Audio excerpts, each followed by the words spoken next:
Hey everybody, welcome back to the Southern Big Bore channel. We've been doing a lot of stuff with the 460 over the past couple of weeks because it was my newest gun. Getting it dialed in. I took it to the range this weekend. I put a little recoil clip up on the channel.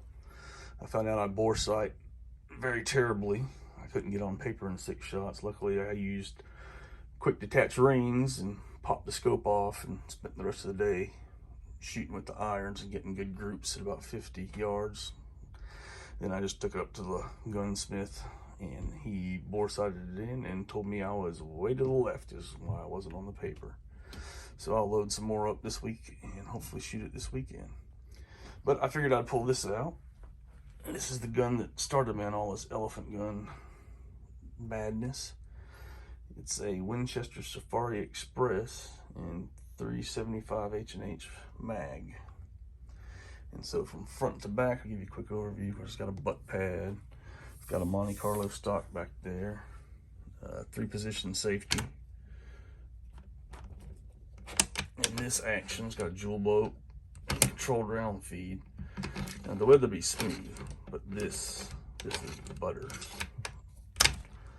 And the 3-position safety, so you can be on safe and load and unload. Full safe locks the bolt. And of course forward is fire.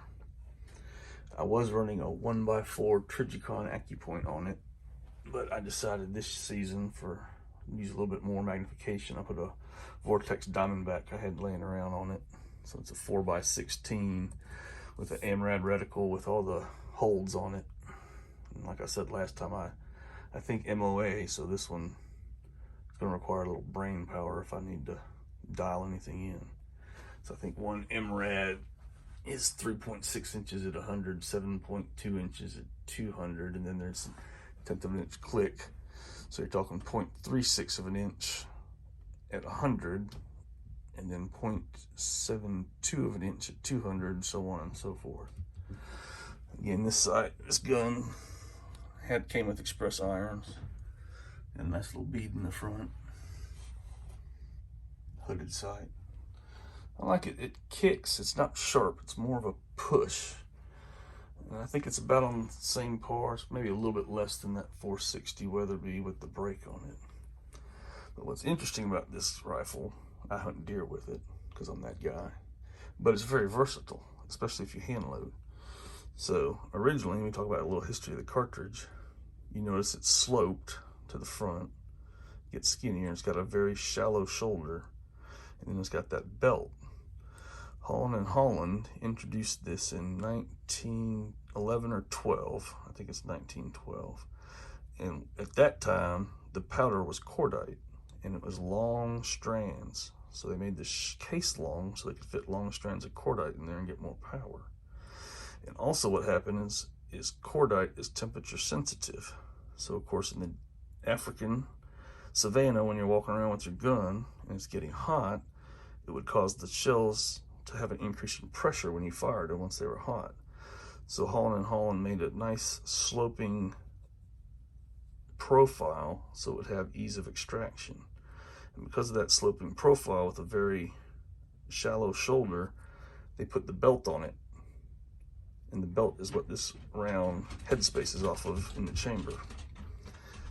Now stuff like the modern ones, like the 300 Win Mag and 7 Win Mag, I think they actually headspace off the shoulder, and then the belts here on the end of them. Now originally this gun came with 3 bullet weights. It had a 235 grain bullet for plains game. Then it had a 275 grain bullet for medium game, like lions and whatnot, leopards, maybe Cape buffalo. And then the 300 grain was for elephant. And it's been used to kill many elephants. If you want a good book on old African rifle cartridges from the heyday of things, get this one, African Rifles and Cartridges by John Taylor. He's the guy that came up with the Taylor knockdown scale. And what does he say about 375? He says 375 Holland & Holland, undoubtedly one of the deadliest weapons in existence. It heads the list from the point of view of this caliber. And then he says he's fired about 5,000 rounds of this at various game, and he's taken over 100 elephants with it and some 411 buffalo. So highly effective.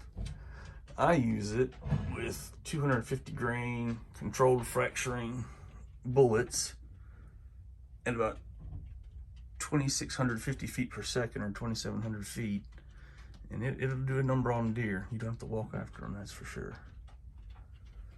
So that's it. I am going to sight this one in next weekend, so maybe we'll get some footage of it on the bench. And it's a nice gun to shoot, and I'm happy to have it. So if y'all like the content, hit the subscribe button, and everybody have a good evening.